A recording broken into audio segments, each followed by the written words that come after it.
Selamat datang di Geografi Channel.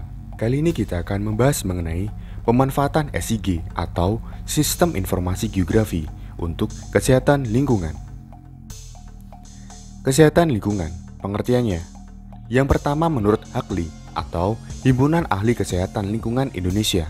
Kesehatan lingkungan adalah suatu kondisi lingkungan yang dapat menopang keseimbangan ekologi yang dinamis antara manusia dengan lingkungannya, untuk mendukung tercapainya kualitas hidup manusia yang sehat dan bahagia.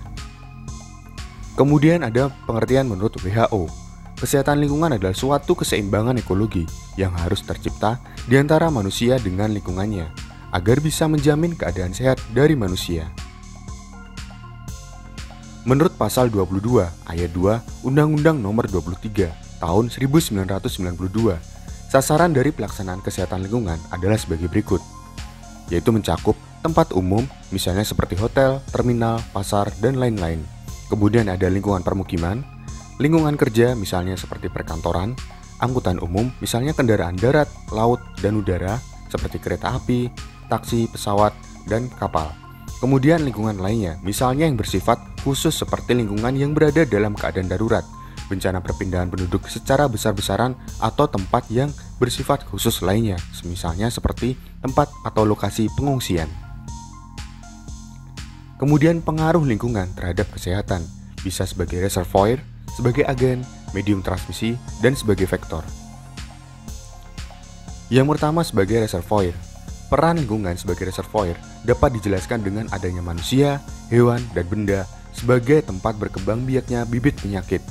Jadi, lingkungan sebagai reservoir adalah tempat berkembang biaknya bibit penyakit.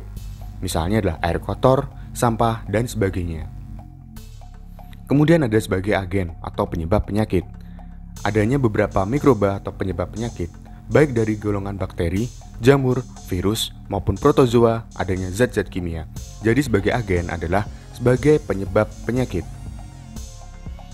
Kemudian yang ketiga adalah medium transmisi.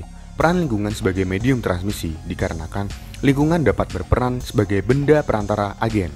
Misalnya adalah udara, air, makanan, dan sebagainya. Jadi di sini sebagai perantara. Kemudian ada vektor. Peran lingkungan sebagai penular atau penyebar penyakit dikarenakan di lingkungan terdapat beberapa hewan yang berperan sebagai vektor atau penular bibit-bibit penyakit. Misalnya adalah lalat, kecoa, nyamuk, dan sebagainya. Jadi yang membedakan antara medium transmisi dan vektor adalah ketika medium transmisi yaitu murni lingkungannya yang sebagai perantara, misalnya air, udara, dan sebagainya. Sedangkan vektor adalah hewan yang sebagai perantaranya. Kemudian pemanfaatan SIG untuk kajian kesehatan lingkungan. Sistem informasi geografi dapat digunakan untuk menentukan distribusi penderita suatu penyakit, pola atau model penyebaran penyakit, dan juga penentuan distribusi unit-unit rumah sakit maupun tenaga medis dapat pula dilakukan dengan SIG. Misalnya pada gambar di kanan ini, ada peta distribusi penyakit Ebola yang ada pada benua Afrika. Jadi kita bisa mengetahui di mana saja sebaran penyakit Ebola dengan melihat peta yang ada. Selanjutnya, pemanfaatan SIG untuk kajian kesehatan lingkungan menurut WHO. Jadi, SIG atau Sistem Informasi Geografis dalam kesehatan masyarakat dapat digunakan untuk hal-hal berikut. Yang pertama, menentukan distribusi geografis penyakit. Yang kedua, analisis tren spasial dan temporal. Yang ketiga, pemetaan populasi berisiko. Yang keempat, stratifikasi faktor risiko. Yang kelima, perencanaan dan penentuan intervensifikasi. Yang keenam, monitoring penyakit. Sekian, terima kasih dan glory geografi.